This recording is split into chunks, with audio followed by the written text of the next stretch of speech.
Hi అండి. అందరికీ శుభోదయం. ముందుగా అందరికీ నాగుల చవితి శుభాకాంక్షలండి. అంటే ఈ వీడియో నాగుల చవితి పండుగ రోజనమాట. ఇంకా ఎప్పట్లాగే మార్నింగ్ లేయగానే ఇల్లు ఊడవడం, పెట్టుకోవడం, ఇంటి ముందు ముగ్గు పెట్టడం ఇంక ఇవంతా మామూలేనండి.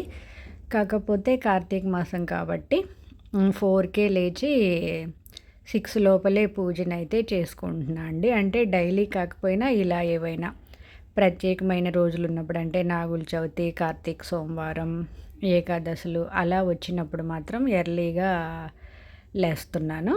సో ఇక ఇంట్లో పూజ అంతా చేసుకొని 6:30కి అంతా పుట్ట దగ్గరికి అయితే బయలుదేరామండి. ఎందుకంటే బాబుకి మళ్ళీ స్కూల్ టైం అయిపోతుంది కదా, అందుకని చెప్పి. పైగా వర్షం పడుతుంది, అందుకని చెప్పి ఈసారి ఎక్కువ లాంగ్ అయితే వెళ్ళలేదండి. మాకు దగ్గరలో ఉన్న పుట్ట దగ్గరికే వెళ్ళి పాలు పోసి ఇంకా పూజనైతే చేసుకొని వచ్చాము.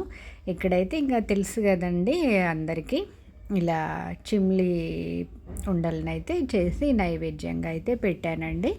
త్వరగా అయిపోతుంది, హెల్త్ కూడా చాలా మంచిదన్నమాట.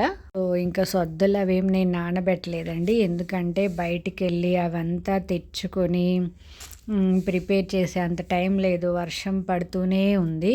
పైగా పిల్లలకు కూడా ఈ వర్షం పడుతుందని చెప్పి హాలిడేస్ ఇస్తున్నారు. అందుకని చెప్పి ఇంట్లో ఉన్న వాటితోనే నైవేద్యం అయితే చేసి పూజనైతే చేసుకున్నా అండి.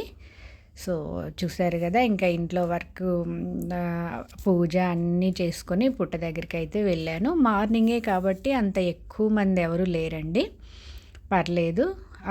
ప్రశాంతంగా పూజనైతే చేసుకున్నాను. అసలు ఈ నాగుల చవితి పండుగను ఎందుకు జరుపుకుంటారంటే చాలామందికి తెలిసే ఉంటుందండి. దీపావళి తర్వాత కార్తీక మాసంలో శుద్ధ చవితి నాడు వచ్చే పండుగని నాగుల చవితి అంటారు. ఆ రోజు నాగుల చవితి పండుగని అయితే జరుపుకుంటారు. కొంతమంది శ్రావణ మాసంలో కూడా జరుపుకుంటారండి. నేనైతే ఇప్పుడే చేస్తాను, కార్తీక మాసంలోనే. పిల్లలు క్షేమంగా ఉండాలని ఆ రోజు ఉపవాసం ఉండి పూజలు చేస్తారండి. అలాగే నాగుల చవితి పండగ రోజు కనుక పుట్టలో పాలు పోస్తే జాతకంలో ఉండే సర్పదోషాలన్నీ తొలగిపోయి రాహుకేతు ప్రతికూల ప్రభావాలను తొలగించడానికి ఈ పూజ చేస్తారు. అంటే మన జాతకంలో ఏవైనా గ్రహ దోషాలు ఉంటే పోతాయండి. అందుకని చెప్పి ఆ రోజు పుట్టలో అయితే పాలు పోయాలి. భక్తులు పుట్ట దగ్గరికి వెళ్ళి పాలు పోసి పసుపు, కుంకుమ, పూలు, గుడ్లు ఇలా నైవేద్యాలను అయితే సమర్పించి పూజ చేస్తారు. చాలామంది చలిమిడి, వడపప్పు, చిమ్లీ వంటి నైవేద్యాలను పెడతారండి. ఈ పండగ ప్రకృతితో సహజీవనాన్ని, మన ప్రకృతితో కలిసిపోయి ఉంటుందండి.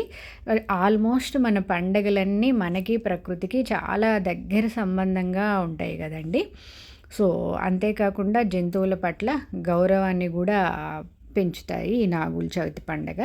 నాగుల చవితే కాదండి, మన పండగలు ఏవి చూసుకున్నా కూడా మనకి ప్రకృతితో రిలేటెడ్ అయ్యి ఉంటాయి. పిల్లలు లేని వాళ్ళు, అలాగే స్కిన్ ప్రాబ్లమ్స్ ఉన్న వాళ్ళైతే ఖచ్చితంగా నాగుల చవితి పూజనైతే చేయమని చెప్తారండి. పిల్లలు బాగా వృద్ధిలోకి రావాలన్నా, నా చిన్నప్పుడైతే బాగా గుర్తుంది, చెవిలో చీమ వస్తుంటే కూడా నాగుల చవితి రోజు పుట్టలో పాలు పోయమని చెప్తారు కదండి, ఒక్క పొద్దుండే. అదైతే నాకు బాగా గుర్తునింది.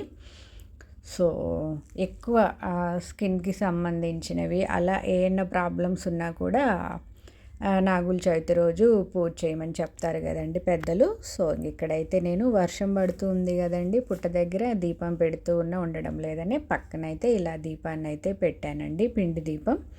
పిండి దీపం పెట్టి అవి చిమ్లీ తీసుకెళ్ళాను కదా, అదైతే నైవేద్యం సమర్పించి పసుపు, కుంకుమ, పువ్వులు, అక్షింతలు అన్నీ సమర్పించి నాగదేవతకి పూజనైతే చేసుకొని ఇంకా నేను మా బాబు అయితే ఇంటికి వచ్చామండి. ఎందుకంటే తనకి ఇంకా స్కూల్ టైం అవుతుంది కదా, అందుకని చెప్పి. సో ఇదే అండి వీడియో. నా ఈ వీడియో మీకు ఎలా అనిపించిందో తప్పకుండా కామెంట్ చేసి చెప్పండి.